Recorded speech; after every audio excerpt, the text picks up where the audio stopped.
Welcome back to Old School Sports and our Out of the Park Baseball 25 series, Can We Save the Oakland A's? And here at the end of the 2043 season, we've finally done something that we had not previously done in this playthrough with our Oakland Athletics, and won back-to-back World Series championships. A pretty dominant run for our A's in the playoffs, an 11-2 record overall, taking out the White Sox 3-0, following that up with a 4-0 sweep of the Tigers. And then, although we did lose the first game of the World Series to fall behind 1-0 to the Cardinals, reeled off 3 in a row after that on our way to an eventual 6-game World Series victory over St. Louis. So back-to-back World Championships finally in the book for the Oakland A's, and coincidentally, they happened by virtue of back-to-back 120-win regular seasons, which is a pretty crazy number. So now, with a repeat championship in the books, and us heading into the late innings of this out-of-the-park baseball 25 playthrough with OOTP 26 just weeks away, the new goal is to see if we can get lucky next year and perhaps add a three-peat to our list of accomplishments with this team. Going to be another very busy off-season in Oakland, as we have for several off-seasons in a row. We'll be looking to cut some pretty significant salary to keep the team within the financial constraints that we unfortunately have to deal with here in Oakland. Our budget went up $2 million from a year ago to $198 million. Still ranks as tied for 27th in all of baseball.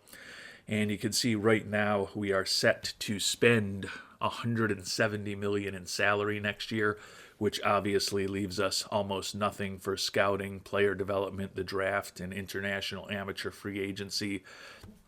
So we certainly are going to need to right-size the payroll of this team. And we'll be going through, as I said, our annual roster review in this episode and start talking in a little more detail and perhaps looking for feedback from the worldwide scouting department on what we might want to do. In the comments to the last episode, several viewers, Paul West, YMe943, Blade Staff, all kind of alluded to some of the difficult decisions we have to make this upcoming off-season.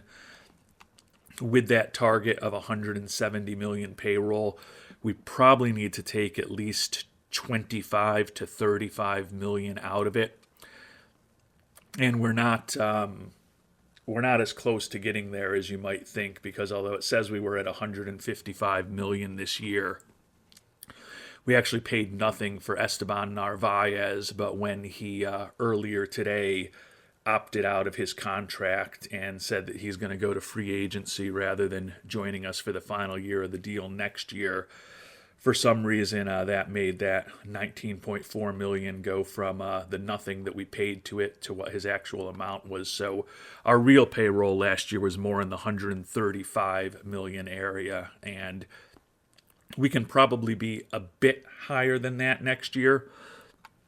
I want to play things honestly, but certainly at this point of the playthrough, when we're likely not going to have another 5 or 10 seasons ahead of us, we could certainly think about starting to cut back a bit on scouting and player development, but I'm not going to just pull those down to nothing. That kind of makes things even less realistic than me magically being the general manager of the Oakland A's. But as I think about the initial thoughts and feedback from Paul West, YMe943, and Blade Staff, I think there's 4 obvious high-priced guys that we need to think about seriously this offseason. Doug Weiss, $15 million. Shortstop Chisin Iwata at $17 million. Left fielder Darnell Selvey at around $18 in arbitration. and first base / second baseman Luis Godina at about $18 million in arbitration. I don't really see any scenario where all 4 of those players can be back with us next year. To me, the big question is whether we'll ultimately be able to bring 2 of them back or perhaps bring 3 of them back. And some of the levers that could help us bring 3 of them back would be potentially moving on from the outstanding reliever Jonathan Shearer, who's set to make around $6 million next year in arbitration. But we, as we have talked about over the last few seasons, have some incredible relief depth at both the Major League and AAA level at this point. Moving on from Dave Baumler's final potential arbitration year at $4 million, potentially moving on from backup catcher Ron Markley, who's set to make around $4.5 million next year. And certainly other levers available as well. But if we were to move on from 2 out of 3 of Scherer, Baumler, and Markley, for instance, then I think there is a realistic scenario where we only have to move on from Weiss, Iwata, Selvey, or Godina. And some of the decisions are really going to come down to who has the most value in the trade market of some of these arbitration-eligible players that we might need to move on from. If we can get back packaging 2 or 3 really good players that are just getting too expensive for us for a good young starting pitcher, that may be a very logical direction for us to go. And those are some of the things we're going to be thinking about more deeply as this offseason gets underway. And one other point that members of the Worldwide Scouting Department, specifically Sean Gratton and Kevin Byrne, brought up following the last episode was the weird coincidence that 2 of the key starting pitchers that we faced off in the World Series against from the St. Louis Cardinals were players that had come up through our farm system. So great point by Sean and Kevin on that. Dan Jorgensen is one of them. The 26-year-old left-hander has developed into a pretty solid starting pitcher. He is a guy that we picked in the 3rd round back in 2035, and then 4 years later, we traded him to the Cardinals along with Chris Berman for catcher Jaden Boakai as we reunited with Boakai when we had some injury issues behind the plate, and also got some cash back in return.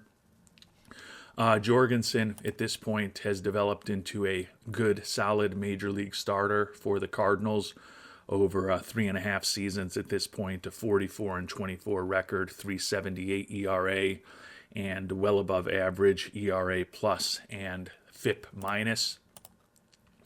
Ken Yohannes, as we talked about during the episode when we were playing the World Series, 29-year-old is wrecked physically, but coming off of by far the best season in his career, where he is a strong Cy Young Award candidate for the Cardinals, leading the league in wins, ERA, WHIP, and homers per 9 innings. He also, in the, mid stages of his career at this point, 44-27 record, 3.39 ERA, 1.32 ERA plus, and an 85 FIP minus. Honestly, until this past season, at the age of 28, where he turned 29, really hadn't particularly distinguished himself, but as I noted, a strong Cy Young Award candidate this year. So even though he's wrecked physically and he's making more than the Major League minimum right now, that is a trade that has worked out very well for the Cardinals. The Yohannes trade, we also included Mike Alanis, who was kind of a salary dump for us at that point, and we got the prospect Jesus Salceda and a lot of money in return. Salceda, we have subsequently traded away. He's still a farmhand, but with the Yankees organization now. We got Jim West, the young shortstop, in return.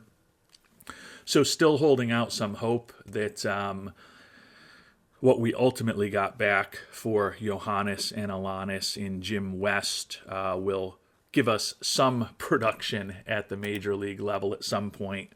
But Kevin Byrne did bring up the point that he thought these were probably very negative WAR trades for us, and he's absolutely right about that. When we look at the decision history right now, the trade of Alanis and Yohannes for Sauceda is a net loss of 17.7 WAR.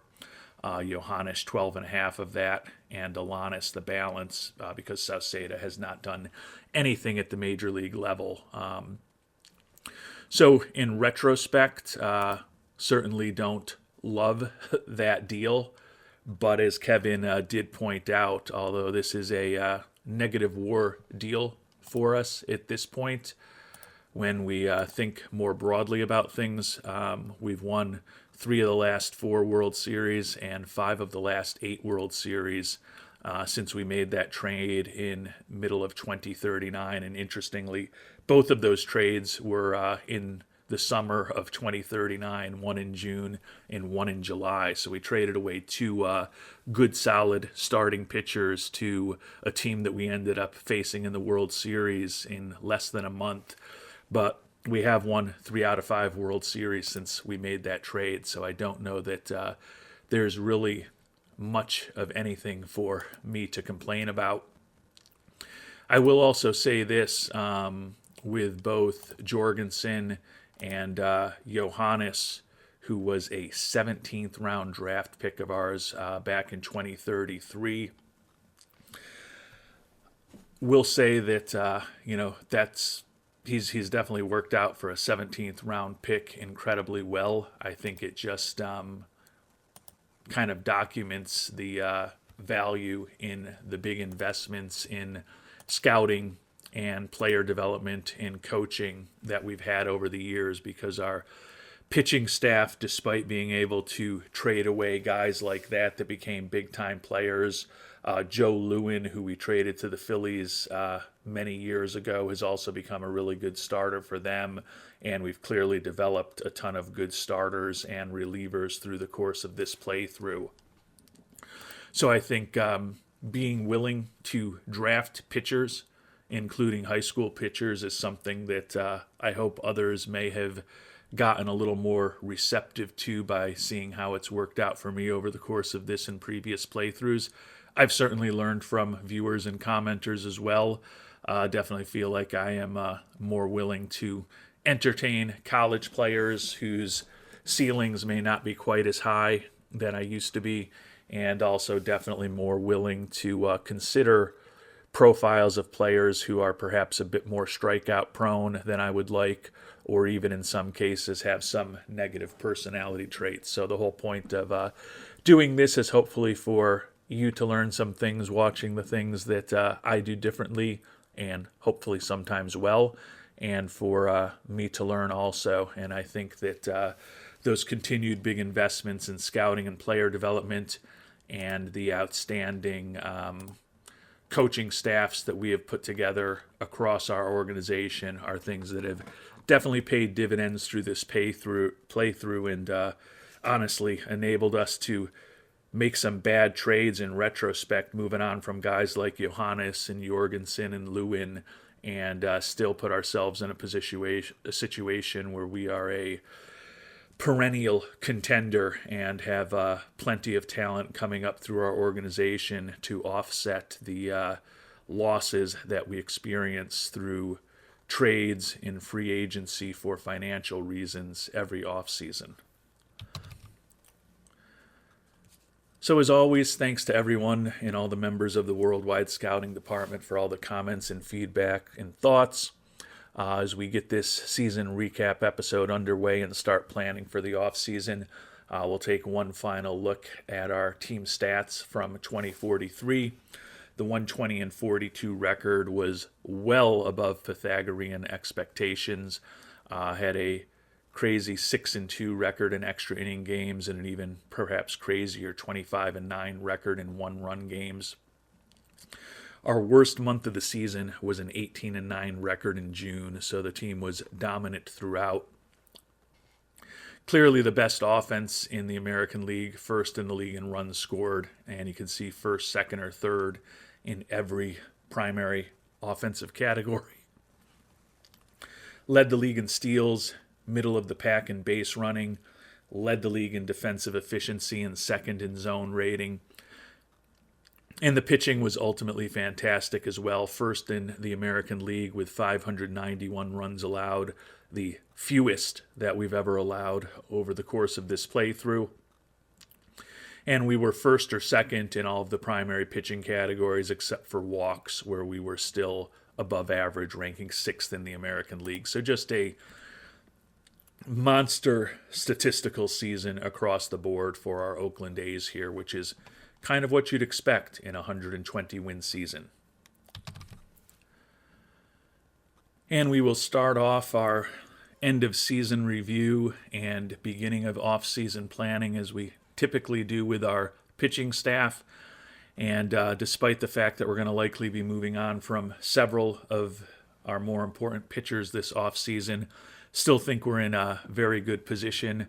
We've got 2 very strong candidates for the Cy Young Award, outstanding candidate for Rookie of the Year, and a great candidate for the Mariano Rivera Award in the American League, and anticipate that all of those players will be back. Led by our ace, Federico Arriola. We've talked about him a ton over the past several episodes. Led the American League in wins for 3 straight years, 21-4 with a 2.94 ERA this season as he tries to claim a 3rd consecutive AL Cy Young Award. Despite the biggest win total of his career, his WAR was only 3.2, so I tend to think he probably will not defend that Cy Young Award. And I believe it was Steve Genus who won 7 or 8 in a row. I think it might have been 7 in a row before Arriola. Arriola with 2 in a row after that. But I think that Genus, among others, may make a case for the AL Cy Young Award this year. But still an outstanding season from Arriola. Finally, no longer arbitration eligible, and he'll be making around $7.5 million next year. We will certainly happily have Federico back at that level. Luis Villarreal, the rookie, is our other very strong Cy Young Award candidate and an outstanding candidate for Rookie of the Year. 18-4 record with a league best 2.62 ERA, over 10 strikeouts per 9 innings, a league best 63 FIP minus, and 5.5 WAR as a pitcher. Those of you who have followed us over the years, and I know that's most of our viewers because we have a very loyal viewer base that consistently watch and comment on our episodes, and we're kind of a esoteric type of thing to watch that a lot of people aren't just going to stumble upon and say that they're interested. So most of you know this, but we signed Villarreal a year and a half ago when he had never pitched above AA to a 10-year, $68 million contract that he just started this season, given how well he has developed and how incredibly he has pitched for us. He should be a cornerstone of our rotation for years to come. And he was also outstanding this year in the postseason. 4-0 record in 4 starts with a 1.04 ERA. And amazingly, although he didn't win any games in our World Series season in 2042, he was arguably even better then because the 1.04 ERA that he put up this postseason actually raised his career postseason ERA to 0.93. So Villarreal off to a brilliant start in his major league career. So with Arriola and Villarreal, a righty and a lefty, who are our 2 best pitchers and both normal in terms of their injury proneness, feel like we are very well set with the number 1 and number 2 starter positions in our rotation for next season and hopefully for several years to come. I can't say many years to come, since Arriola will likely price himself out of Oakland after 3 more seasons when he's eligible to be a free agent. But feeling real good about the top of our rotation. Positions 3, 4, and 5 for next year are definitely trickier. Have some guys that we'll probably be moving on from, and broadly across this cohort that will hopefully fill the final 3 spots in our rotation and ultimately give us a player or two who could also fill in the pinch. We have a lot of players who are not quite as healthy and strong workhorses as Arriola and Valerial, so the pitchers that we're going to be talking about now generally aren't quite as good, and they're also definitely a lot less healthy. So we're probably going to need more than 3 of them to fill out the final 3 spots of the rotation next season. A guy who will almost certainly be back with us is the left-hander Mike Blumenshine, former first-round draft pick of ours out of Brown. Signed him to a front-loaded contract, so he's not making very big money at this point. Had some bigger years in the early stages of his career, which helps makes things a little easier financial for our Oakland A's. Without contracts like that, we'd probably be having to dump 2 or 3 big-time players this offseason instead of only 1 or 2. Blumenshine definitely had some injury issues this year. Started just 22 games for us after 3 straight years of 30-plus starts. Was 9-1 with an ERA around 2 when he was healthy. And over the course of his career, he's been well above average in terms of his ERA+, although interestingly, only slightly above average in terms of his FIP-. Normally you don't see a divergence of that where someone's got an ERA that's 25% better than the league, but their FIP- is only 2% better than the league. But he's been a good, solid starting pitcher for us, not making a ton of money.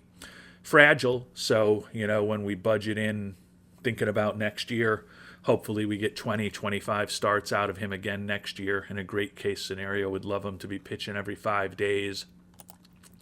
But think that Blumenshine is a guy who could definitely help us. Doug Weiss, on paper, certainly could help us. Was 3-0 with a 1.20 ERA for us this year. The issue is that he only started 3 games for us, and then he was not incredibly good in the playoffs. Another guy who came up through our organization, 4th-round pick out of Austin Peay a decade ago. But after this injury-plagued season, he is now wrecked physically. We had signed him to a somewhat front-loaded contract this past offseason where he made $24 million for making just those 3 starts for us, and we were still able to win the World Series without him. And Weiss at this point has now been a member of our last 5 World Championship teams. One-time All-Star, and was also a Mariano Rivera Award winner in 2037 when he first came up, and we used him in a stopper role. Set to make $15 million a year for the next 2 to 4 years, depending on player and team options. As I noted earlier in the episode, with the money he's due to make, his age, and his wrecked physicality, Weiss is a guy that I am strongly considering moving on from this offseason, particularly if we can get a little bit of value back for him in a trade.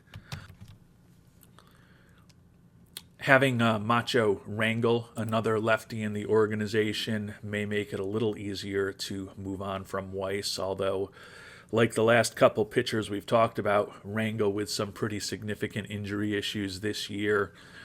Started just 16 games for us, 8-2 record with a 2.45 ERA. So similar to both Blumenshine and Weiss, he was incredibly effective when he was pitching for us. He just wasn't pitching for us nearly enough. The 24-year-old is fragile in terms of his injury proneness, and he suffered a partially torn labrum that kept him out for the postseason right at the end of the regular season. Hopefully, he will be back and healthy and well next year. Arbitration expectation a little less than $5 million. So as I talked about, I think Blumenshine and Rangel likelier to be in the mix to be on our rotation next year than perhaps Weiss is, given that Blumenshine and Rangel both going to be making less than a third of what Weiss is expected to make next year. And although they are both injury prone, they're less injury prone than Weiss and younger than Weiss as well. Before getting into some of the top arms in our bullpen, we'll talk about some of the other guys who could be in the mix to be in our rotation next year. Right now, John Knight, another fragile 24-year-old who we traded for, went 4-4 with a 4.37 ERA with Pittsburgh this year before we picked him up in Oakland. 2-2 with a 5.61 ERA for us, and he was below replacement level. So Knight was definitely not good for us, but does have a profile that suggests he can be a pretty good major league pitcher, and he's also still making the major league minimum at this point. Don't know, given his fragility, that we can count on him to make 30 starts for us, but would certainly expect that Mr. Knight will be in the mix for a spot in our rotation next year as well. We mentioned that Esteban Narvaez, who we picked up to strengthen our rotation before the trade deadline, has opted out of his contract and will likely be moving on. Soon to be 34-year-old, combined for a 15-8 record between Houston and Oakland. What we liked about Narvaez when we picked him up when we were having significant injury issues in our rotation last year was his normal injury proneness. Didn't love his lack of control. Did walk 47 batters in 92 1/3 innings pitched for us. Put up a 4.58 ERA for us. He at this point is looking for 5 years at $18 million a year on the free agent market. So given his age, his lack of control, and the fact that although we don't necessarily have any aces with the likes of Blumenshine, Rangel, and Knight, we do have guys who are much cheaper than him and Weiss who can fill those final spots in the rotation. I think it's unlikely that Narvaez will be back with us next year. Mike Homer did start 4 games for us this year. The two-way player who was a second-round draft pick of ours in 2036 was not particularly effective. 3-4 record with a save. A sickly 6.13 ERA over 76 1/3 innings of work, and he was well below replacement level. As a hitter, Homer also not particularly good, hit .240 this year with 1 ribby in 25 at-bats. Homer's roster spot next year is definitely in jeopardy. Don't view him as a viable major league starter. He can fill in a pinch if we need, like he did with 4 games started this year. Not really a viable major league bat. The things that we like about him are his durability, his good defensive skills, and the fact that he can pitch and hit at a close to major league level for us. But given how strong our roster is, Homer is a guy who, if he does have any small amount of residual trade value left, could be someone we use in a trade with some of these other guys to bring back a little bit extra talent. Luis Aguayo, not a reliever. The lefty has spent parts of the last several seasons in the majors with us in Oakland. Unfortunately, hasn't been incredibly effective the last couple years. 4.58 ERA over 35 1/3 innings pitched. Aguayo positively still has 1 option year left, but negatively isn't making the major league minimum anymore. And when we look at what he's done over parts of 4 seasons in the majors, basically been league average in terms of his ERA, a little worse in terms of FIP minus, and he's been below replacement level overall. His profile to me suggests he should probably be a little better than that, but his performance on the field certainly not all that inspiring. Dave Baumler, final guy who could be in the mix to be in our rotation next year, heading into his final arbitration-eligible season, set to make about $3.8 million. Guy who has, more often than not, been in our rotation over the last several years, typically as a 5th starter, 10-6 with a 4.83 ERA for us this year. Basically been a league average type pitcher over the course of his career. And if you've got a league average guy who can go out and give you 30 starts a year, not get injured a lot in that number 5 hole in the rotation, it certainly has some value.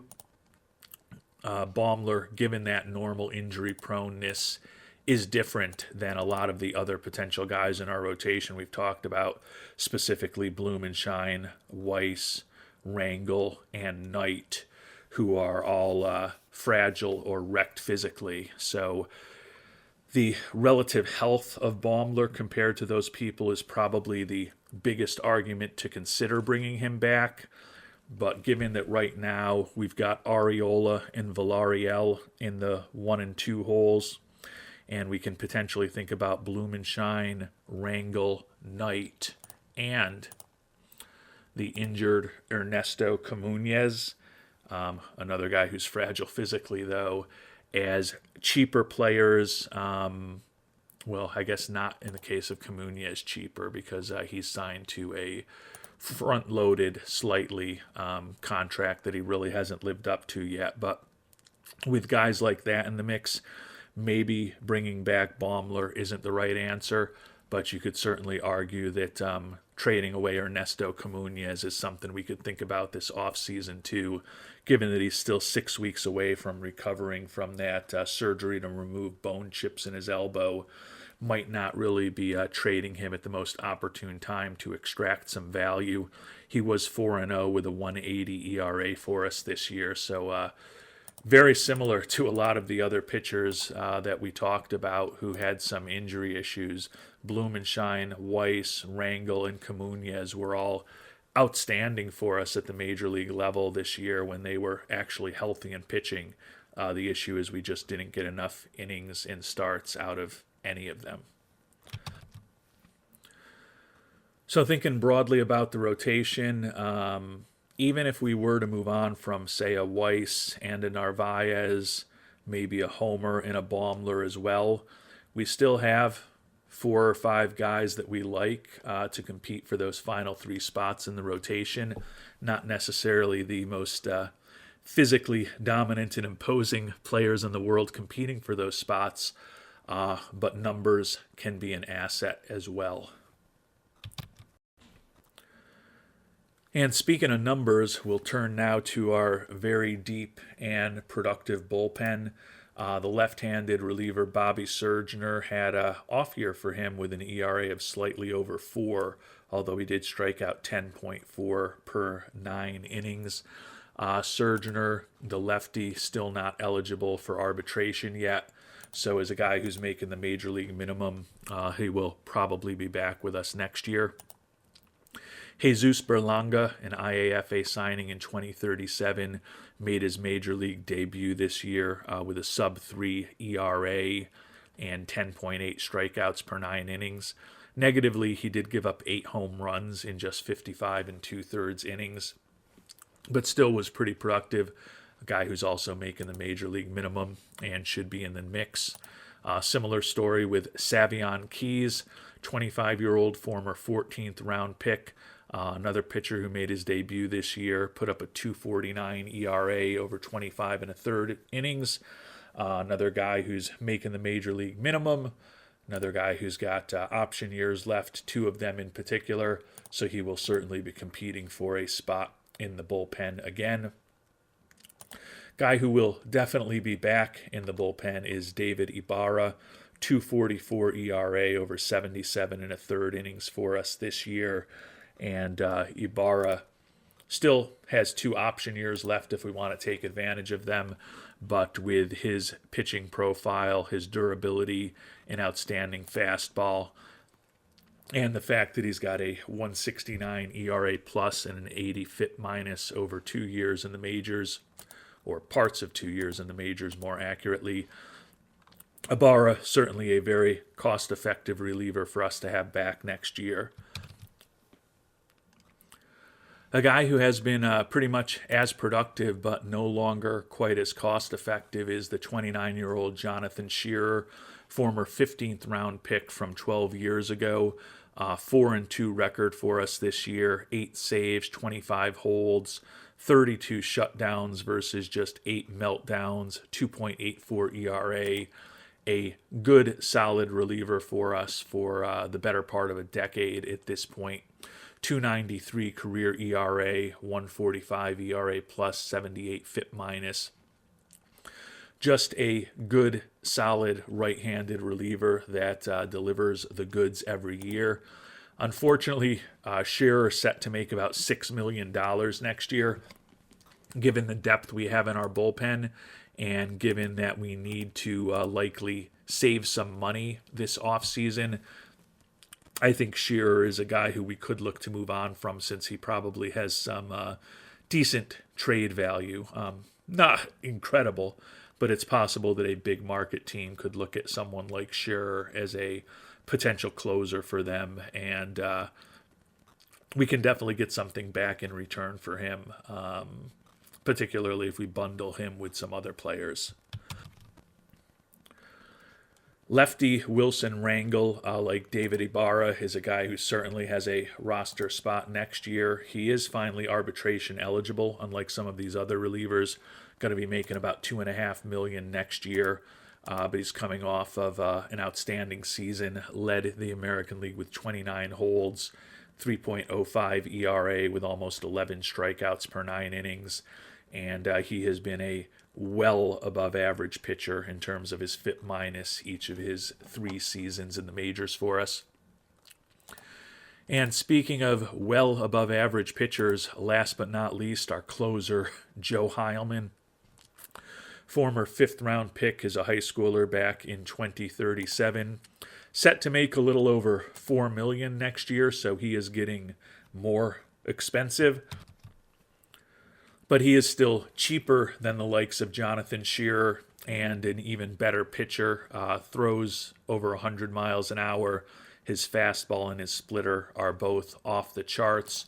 And he is off to a fantastic start in his career, coming off of his best season ever. Led the American League with 51 saves. A ridiculous 1.88 ERA over 67 innings, and a even more ridiculous 121 strikeouts, 16.3 strikeouts per 9 innings for Heilman.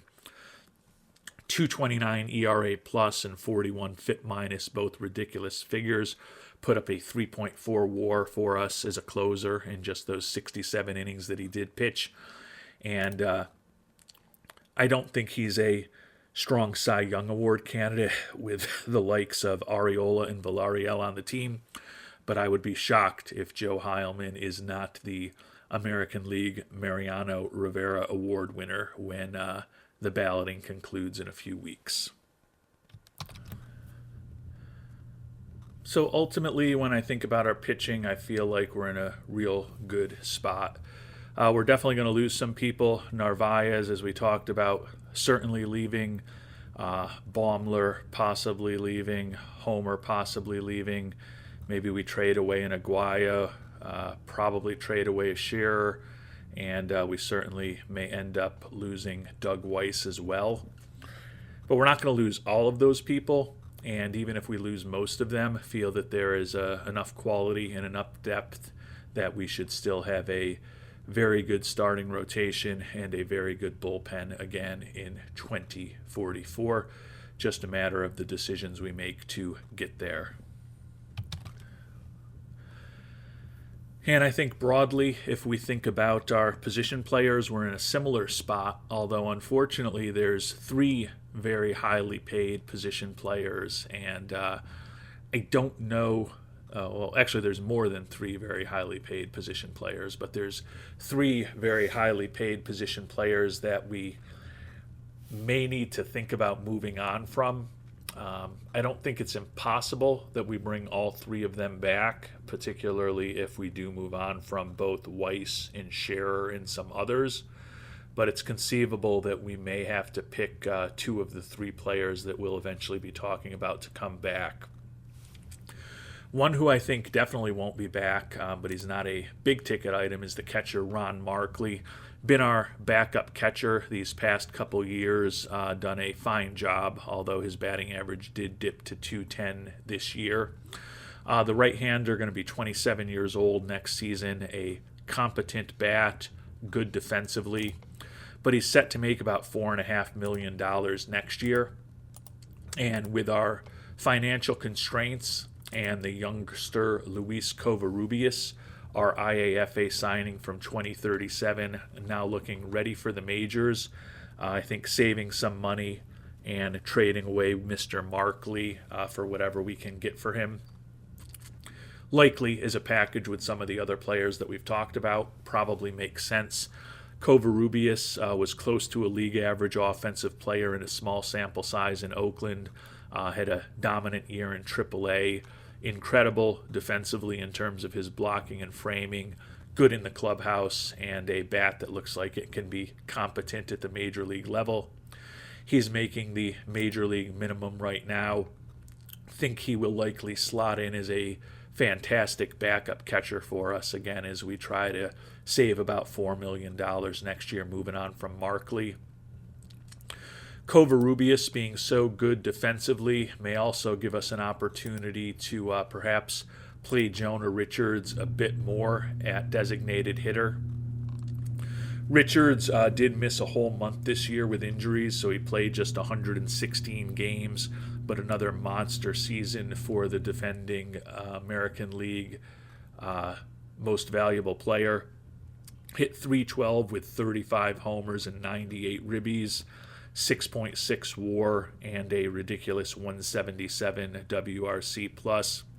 Even though he missed, as I mentioned, over a month of the season with injuries, would expect him to get some votes for MVP this year.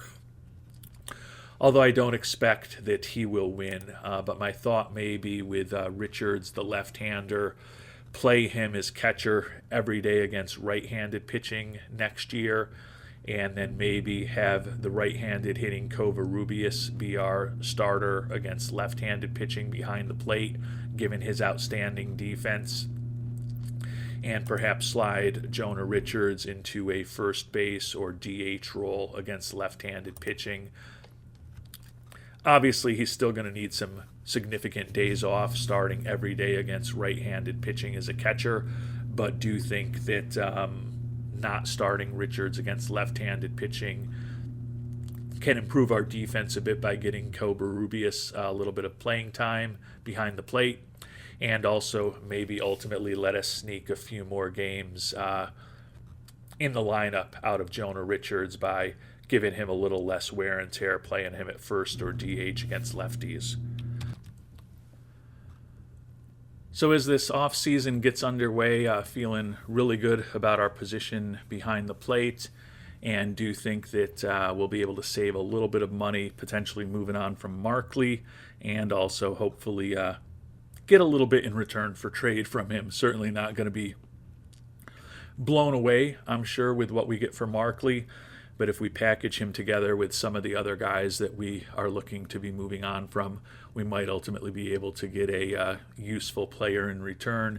As I alluded to earlier, would love to get a young, cheap starting pitcher who's normal or better in terms of his injury proneness. Certainly doesn't need to be a top of the rotation type of starter. The cost for a 23 or 24-year-old ace is likely to be prohibitive.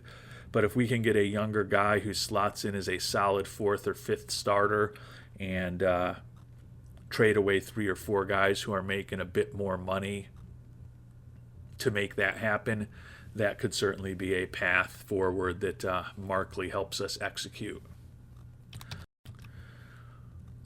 Turning to the infield, and this is a position that is kind of becoming an embarrassment of riches for us, and because of that, there are 2 guys who are potentially on the chopping block for financial reasons this offseason.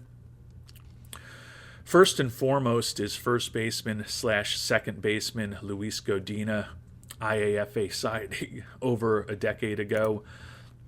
set to be making over $18 million in arbitration this season. And all Godina has done for us is become one of the top offensive players in baseball.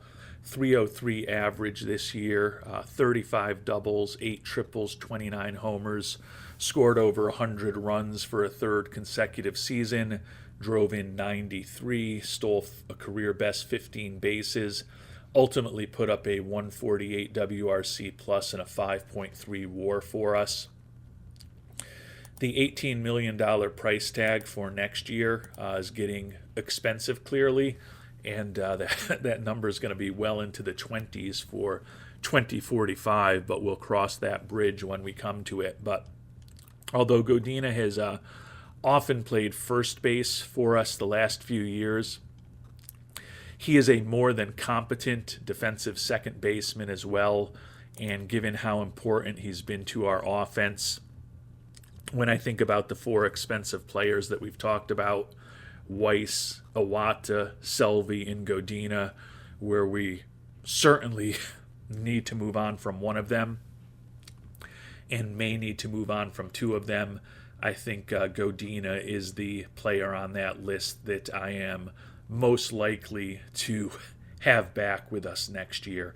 Just can't see a rational scenario where when we only need to move on from 1 or 2 of those 4 players where it doesn't make sense for us to bring back Luis Godina.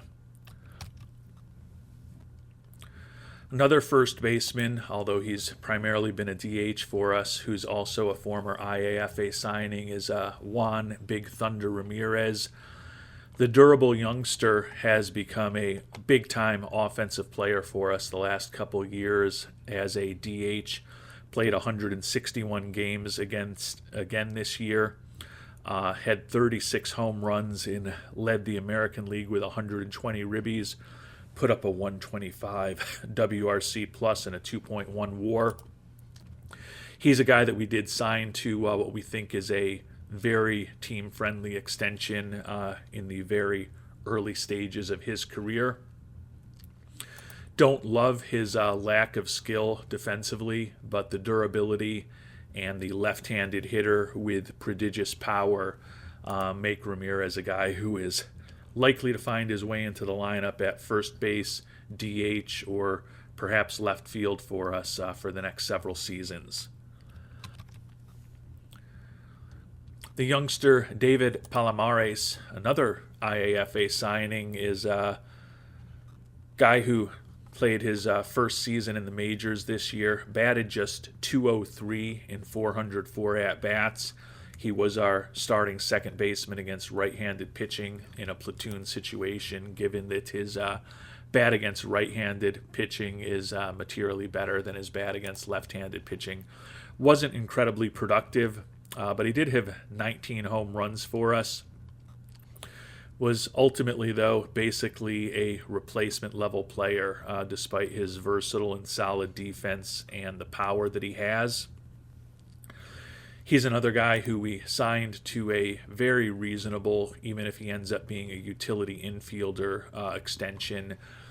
Could become our next Amari Alcindor in terms of a guy who we've brought up through our organization, have big hopes for, and he just doesn't end up hitting enough at the major league level. But at only 23 years old, with a potential trip through the development lab coming up starting today, certainly not ready to give up on Palomares yet, and he should be in the mix for a middle infield platoon role, or at the very least a utility infielder role with us next year. Nelson Ramiro, the number 39 prospect in baseball, former fourth-round pick, made his major league debut at the end of this season.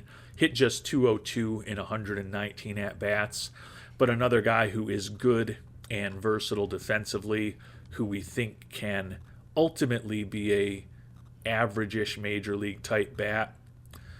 He's cheap, making the major league minimum, and should certainly be competing for a roster spot next year.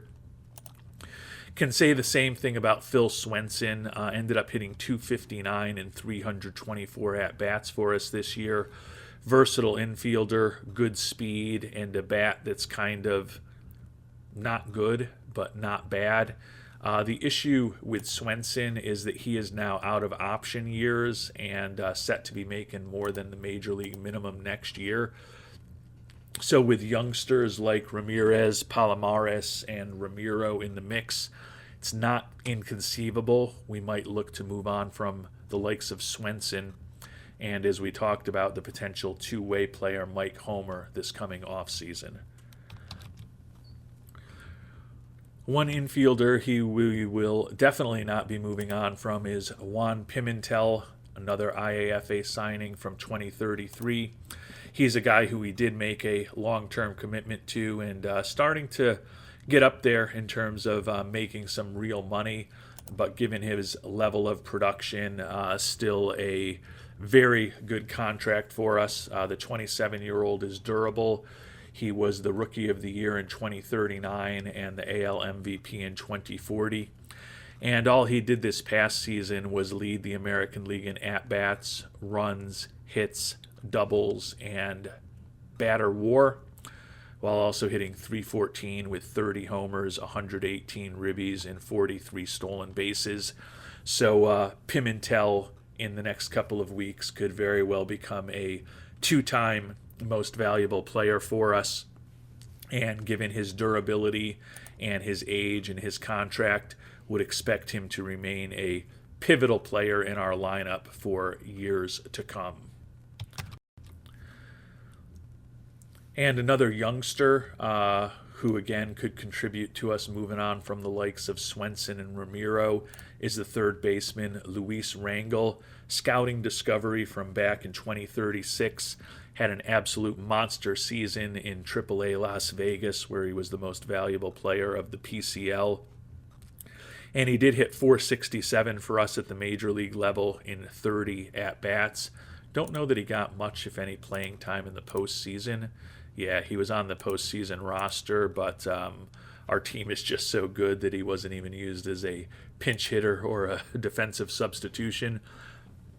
But another player who is versatile defensively across all of the infield positions, decent speed, and average-ish looking major league bat, but it does have a little bit of pop to it. So with the likes of Rangel, Palomares, Ramiro, and Ramirez all at under 25 years old in the mix for next season, you can see why moving on from Homer and Swenson is potentially in the cards. And with all of that youth in the mix for the infield and Pimentel definitely coming back and Juan Godina almost certainly coming back, that's why we could think about moving on from shortstop Chisen Iwata, set to make $17 million next year. He is a very good, solid leadoff hitter for us. Good speed, another player who is good defensively and can play a number of positions. Good influence in the clubhouse and a solid bat ever since we picked him up as an international free agent coming over from Japan. Hit .300 as a rookie, and he hasn't really been close to that mark since then. Batted .286 this year. The first year that he didn't reach double-digit in home runs with only 9, but still had 42 doubles, 7 triples, stole 28 bases, put up a 120 WRC plus and a 4.3 WAR. So another very good, solid season from Mr. Iwata.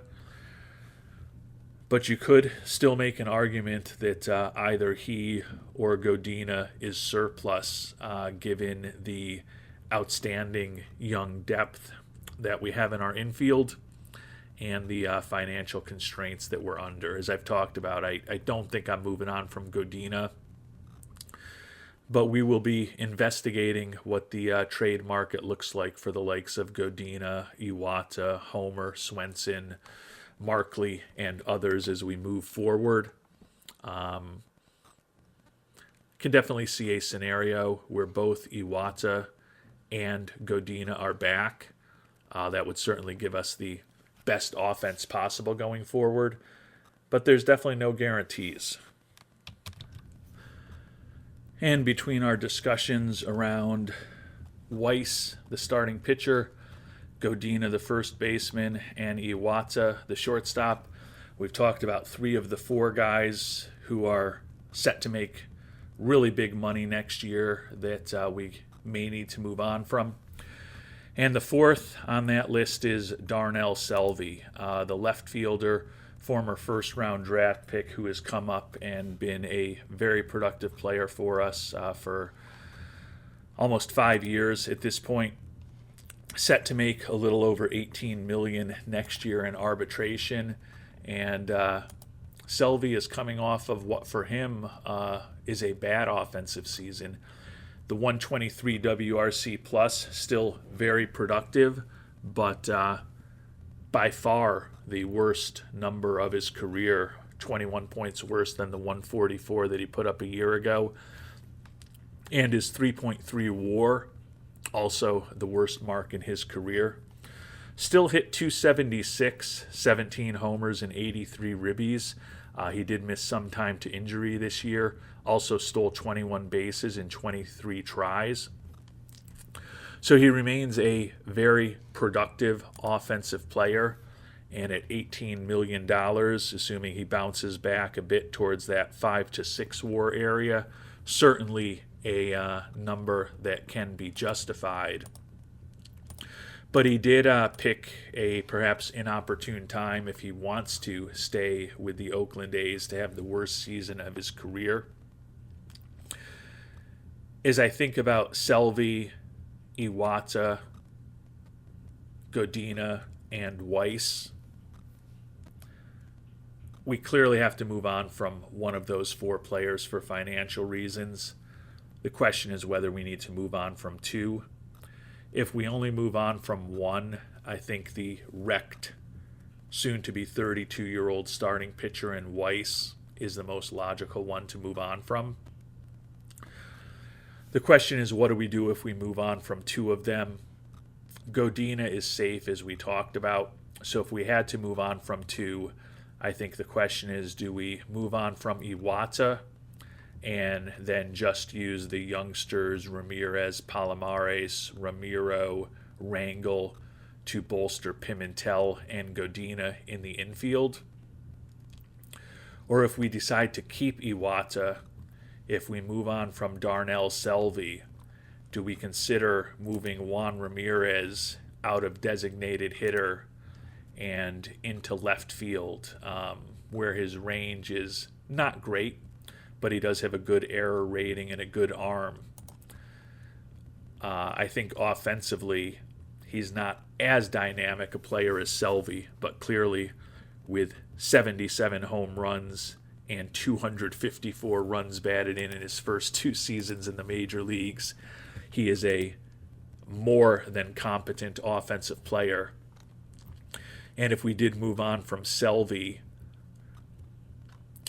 and we pivoted Ramirez into a left field type role for us, that would, tying things back to what we were starting about at the beginning of this, allow us to perhaps move Richards into a first base or DH role against left-handed pitching more easily to reduce the wear and tear on Richards a bit and also give Mr. Covarrubias a lot of playing time. I think in a perfect world, I'd love to have Godina, Iwata, and Selvey all back with us next year. And this is very conceivably a decision that we're just punting for a season if we bring all 3 of these guys back. Because when we look at the salaries, Iwata at $26 million, Selvey at $23 million, and Godina at $26 million in 2045.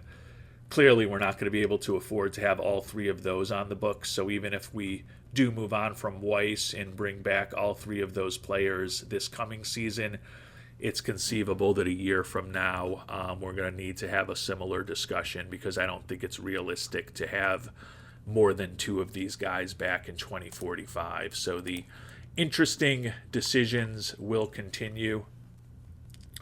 I do think that potentially moving on from the likes of Shearer and Baumler and Markey and Swenson guys who are making less money than those big four decisions we have to make can definitely put us in a position where we only have to move on from one this year.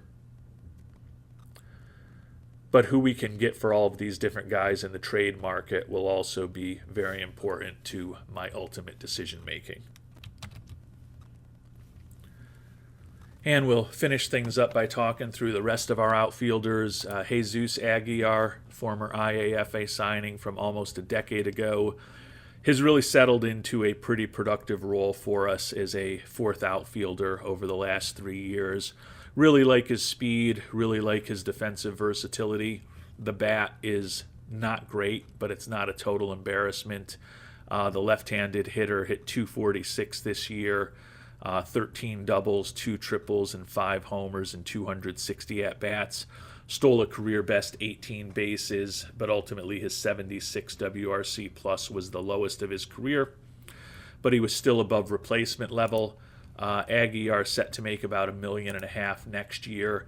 Given his speed and his defensive quality and versatility, I think we're likely to bring him back as a fourth or fifth outfielder next year at that number. Starting center fielder, Bobby Armstrong had an up and down year, got off to a brilliant start, had some injuries, didn't play as well after he came back. But when we look at the whole package, can't complain about what he did this year in the majors for us. 252 average, 26 doubles, 10 homers, and 52 ribbies in 401 at-bats. But he was 48 out of 51 stealing bases until he got hurt for the last month of the season. He was going to easily lead the American League in stolen bases. And he ultimately put up a 109 WRC plus and a 3.9 WAR. His defense seems to have regressed a bit over the last year and a half. He's still a acceptable defensive center fielder, but at one point we were hoping he'd be an above-average defensive center fielder. Maybe we can get a little luck in the development lab this year and improve his defense a bit, which would make him even more valuable. But if he goes out and puts out, 3.5 to 4 WAR, which he's done for us 2 of the last 3 years, at $6 million a year, $5 million a year going forward, that's really good value for us for a center fielder. Guy who made his major league debut this year and could be in the mix for a utility outfielder spot, and perhaps more if we did move on from Selvey, is Devin Carrick, 6th round pick, number 70 prospect in baseball. Split the year between AA, AAA, and the majors. Was 4 for 12 in a very small sample size at the major league level, but was an above-average offensive player at each of the 3 levels he played at this year. The concern with Carrick, who hit 13 home runs this year across AA, AAA, and the majors, is whether the home run power is ever actually going to develop. That was an attraction when we picked him up. Our scout has been telling us for years at this point that he thinks that he can have above average home run power, but he's 24 years old and it just really hasn't developed yet. But he's a guy who's making the major league minimum, 2 option years left, number 70 prospect in baseball. Certainly would expect him to start next year at AAA if he doesn't make the major league roster, and be in the mix as a left-handed hitter for perhaps a bigger role if we have some injuries next season. And last but not least is Mr. Consistency, Arturo Uresti, 3-time Gold Glove winner, 2-time All-Star, 2-time Silver Slugger, 5-time World Champion, and the World Series MVP in 2038. The right fielder is a guy who we signed to a long-term extension, starting to make some real money here in his early 30s. Was not one of those front-loaded extensions that we like to do when possible. But for his level of productivity, still a very good player. You can see over the last 5 years, a WAR between 4.3 and 5.9 each of the last 5 seasons. That career high 5.9 is what he just put up for us as a 30-year-old, and he just consistently goes out and hits every year. 132 WRC plus this season, 34 doubles, 94 ribbies, scored 96 runs, stole a career best 37 bases, and was caught only 3 times. As I mentioned, Uresti has won at this point 3 consecutive Gold Gloves in right field, and he's also won 2 consecutive Silver Sluggers, and probably well positioned to be considered for both of those awards again this year. His zone rating and defensive efficiency in right field, once again, off the charts this year. So Uresti is fully valued in terms of, well, not fully valued, but he's not as much of a bargain as some of the cheaper players in our organization. But for a guy who puts up a 4 or 5 WAR every year, plays over 150 games every year, and more often than not is winning a Gold Glove or a Silver Slugger or being named to an All-Star team for 11, 12, $13 million for these next 3 years. Think a young Uresti is likely to remain a very important part of our starting lineup. And that, my friends, is our season recap here on the repeat world champion Oakland Athletics following the 2043 season. Next time around, we'll take a look at some of our former players, do a deep dive on our farm system, and start really planning in earnest for this upcoming offseason. As we talked about, we definitely need to cut some money out of the organization. If the worldwide scouting department has thoughts, would love to hear them. Just final review for those of you who want to opine. I think between Weiss, Iwata, Selvey, and Godina, at least one of those players needs to be gone, and I think I'm leaning towards it being the wrecked 31-year-old pitcher at this point. I do think that potentially Iwata, Selvey, and Godina can all come back next year, particularly if we move on from some combination of Shearer, Baumler, Markley, and even consider some other players who aren't making as much money, like potentially Phil Swenson, Coy Simmons,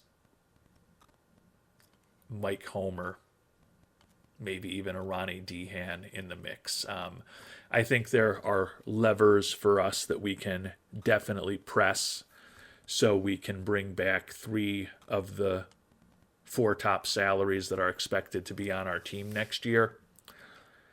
But if you've got thoughts on what you would do in the situation, always helpful for me to hear them. But I am certainly not going to be going into next season with a $4.5 million scouting budget and a player development budget of less than $7 million and still be running a deficit. So we clearly need to take a good chunk, probably at least $30 million out of this payroll over the coming days. And we'll be working on that going forward. Until our next episode, thanks so much for watching, and hope you have a great day.